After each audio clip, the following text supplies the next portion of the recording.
Hello guys, mag-iihaw ako ng baboy ngayon guys. Ayan, nababad na. Ito naman yung naisalang na, yun ang luto na ibang unang naisalang. Kaya nagsalang ulit guys ng ihawin. Kasi 2 kilo ang aming binilingan. Ayan. Sige pa rin, mag-ihaw pa rin. Pinasalang pa rin yan sa ihawan. Kung napapansin nyo, grabe na ang usok guys. Nakakatakam ang ganitong ulam guys. Sige, panoorin nyo na lang guys kung ano ako mag-ihaw ng liampo. Guys, enjoy watching na lang hanggang sa matapos ang video.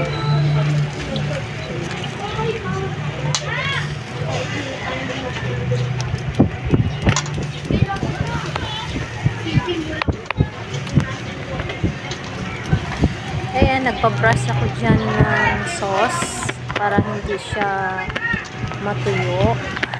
Ayan guys. Ayan, nagpa-brush pa rin yan.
Ayan na guys, medyo luto na yung aking inihaw dyan.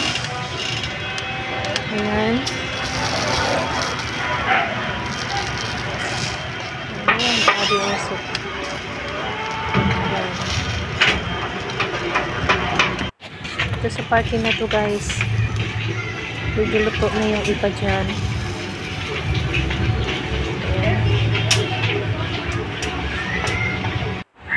Ito, luto na talaga guys.